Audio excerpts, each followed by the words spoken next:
Bien, veamos ahora un ejemplo muy particular, muy sencillo de entrenamiento de una red a un problema simulado muy básico. Entonces, vamos a correr este ejemplo muy sencillito. Son 60 observaciones que las genera en forma sintética, donde las X se comportan uniformemente. eh, y la Y sigue una relación cuadrática con respecto a la X con un cierto ruido que lo agrego que es normal, simplemente para que la forma funcional no sea perfecta y tenga algo de aleatoriedad. Y los datos están escalados, o sea, no son realmente muy pocos datos, es un ejemplo muy sencillito. Y lo que vamos a hacer ahora es a estos datos predecir Y en función de X con una red de una sola capa. Y les voy a mostrar en este ejemplo, con el armado y el entrenamiento de esta red, los elementos fundamentales cuando uno entrena, cuando uno diseña y entrena una red neuronal.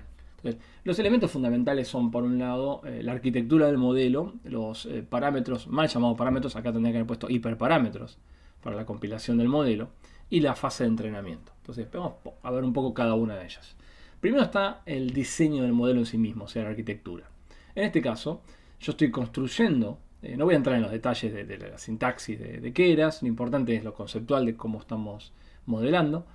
Acá estoy armando una capa oculta, una primera y única capa oculta, que voy a poner, definir en este caso con 256 neuronas. Y estoy definiendo en esta capa oculta la cantidad de neuronas y estoy definiendo, y acá puedo definir a mi elección, la función de activación.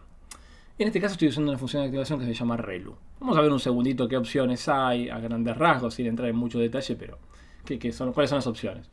Las opciones más tradicionales y más antiguas son o la tangente hiperbólica o la logística, sobre todo, que tienen esta propiedad maravillosa de ser, aparte de ser squashing functions y de permitir a las redes ser aproximadamente universales, tienen esta propiedad maravillosa de ser tan suaves y ser continuas, completamente diferenciables.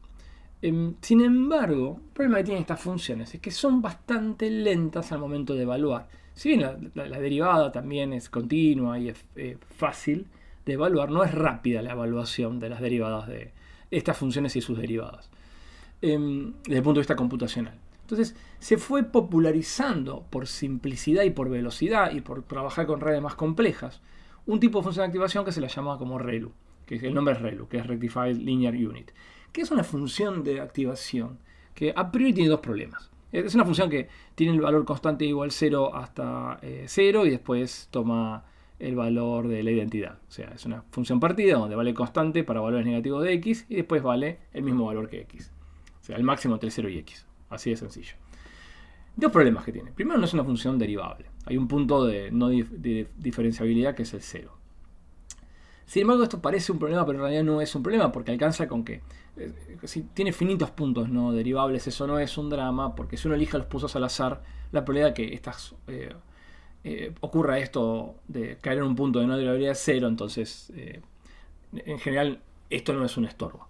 El segundo que podría ser un estorbo es el hecho de que en realidad esta función se comporta en una tramo como una función lineal y pierde esta propiedad de ser squashing, digamos. Todo este tramo positivo se comporta en forma lineal.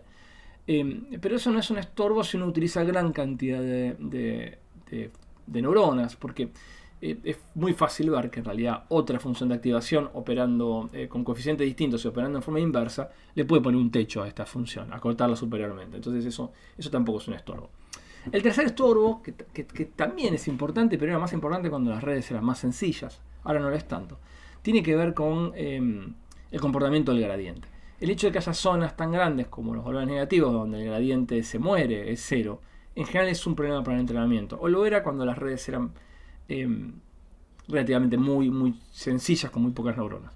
Con mayor cantidad de neuronas, incluso con esta zona de gradiente igual 0, estas redes tienden a comportarse bien. Entonces, fue ganando la velocidad de cómputo de la función de activación ReLU a los inconvenientes que mencioné últimamente. Entonces se fue volviendo una opción muy importante. Y por supuesto después hay un montón de combinaciones de algunas modificaciones de ReLU, otras funciones de activación, que mezclan exponenciales con lineal. Hay diferentes opciones, pero las más comunes siempre siguen siendo las tradicionales, que es la logística, o esta función muy simple que es la ReLU, que es lo que se está usando muy frecuentemente últimamente. Volvamos un segundo a la presentación. Entonces, en el diseño de la red yo tengo que elegir la cantidad de neuronas, tengo que elegir la función de activación, y tengo que elegir en general cómo voy a inicializar a esa red sus pesos. Que en general es muy normal utilizar pesos uniformes o normales para arrancar la inicialización. Y en la arquitectura de la red es fundamental, incluso cuando en este caso pongo una sola capa oculta, definir cómo es la salida de la red. En este caso, la salida de la red y la segunda y última capa que la red tiene es una única unidad, porque voy a predecir a mi variable y, que es un elemento escalar. Entonces voy a tener una única unidad de salida. Y en este caso, la función de salida, que era mi G, de hace muchos videos para atrás, era la función que no se llama de activación, sino que es la función que integra la salida de las 256 neuronas que están acá.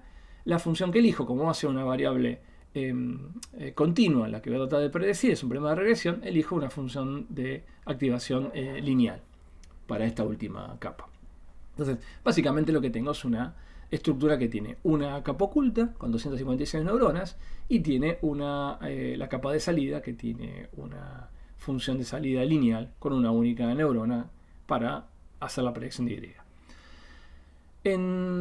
Las otras definiciones importantes para entender una red neuronal tienen que ver con los mecanismos de regularización que incluyen la función de pérdida. Por ejemplo, en este caso el mecanismo de weight decay, el mecanismo de L1, que acá lo estoy poniendo distinto de 0, y el tamaño del lambda del método del gradient descent, que es el learning rate. El TLR es del learning rate. Este es el lambda, con el que voy avanzando en cada pasito de actualización del gradiente. Entonces, acá estoy definiendo el componente de regularización y acá estoy definiendo el learning rate con el cual voy a avanzar paso a paso con el gradiente, con el stochastic gradient descent o con el método de batch que yo decido utilizar.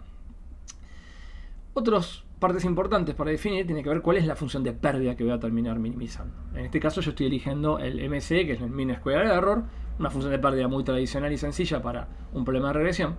Pero también en este caso puedo optar cuál es la función de la métrica con la cual yo voy a visualizar el avance del entrenamiento. Y acá elijo, en vez de elegir la misma métrica, Mean Square Error, elijo el Mean Absolute Error, que a veces es más sencillo para algunos problemas de visualizar y de interpretar. Y por último, los parámetros o los hiperparámetros de entrenamiento que tengo que elegir son fundamentalmente la cantidad de épocas o vueltas que voy a hacer a lo largo de todo el dataset, cuántas vueltas sobre el dataset voy a hacer. Esto es, cuántas veces voy a actualizar, cuán intensiva va a ser la actualización de la estructura de pesos. Y cada una de estas épocas, en cuántos pedazos voy a partir a mi dataset. Y en este caso, lo voy a partir en tantos pedazos como cada mini batch va a tener tamaño 16. Eso quiere decir que si yo tuviera, por ejemplo, n igual 64, la muestra estaría partida en 4 mini batches de tamaño 16. Y en cada época me llevaría 4 iteraciones y 4 actualizaciones del peso. O sea, acá lo que defino es el tamaño del mini batch. Y también acá lo que defino, y eso es lo que normalmente se hace, es sobre qué datos voy a entrenar y con qué datos voy a testear la pérdida, cómo voy avanzando en la minimización de la función de pérdida. Lo usual es separar la muestra en una muestra de entrenamiento y una muestra de testeo, de tal manera que la muestra entrene con estos datos y que la evaluación de la pérdida en testeo sea con otros datos distintos, que acá lo llamamos X-test e Y-test. Y lo que vamos a hacer ahora es ver un poco cómo queda la estructura de la red neuronal que estamos armando. Entonces, si yo le pidiera, en este caso al R, cómo es la estructura de la red que armé, me va a decir que mi red tiene dos capas. Una capa oculta con 256 neuronas, que involucran en total 512 parámetros. ¿Por qué 512? Porque piensen que cada una de estas neuronas le llega una conexión que viene de la única X que tengo, son 256 elementos, y de un bias, del intercept, que también son 256. Así que 256 más 256 es 512. Y cada una de estas 256 neuronas devuelven una salida de nivel de activación que es integrado en la neurona de salida. O sea que la neurona de salida recibe las 256 salidas de la capa oculta más una salida más del bias para la etapa final, que en total son 257, 256 más 1. Por lo cual que en total tenemos 512 más 257 parámetros o pesos, que nos da un total de 769 parámetros. Que es interesante notar, es un número muchísimo más grande que la cantidad de observaciones con las cuales va a entrenarse el método.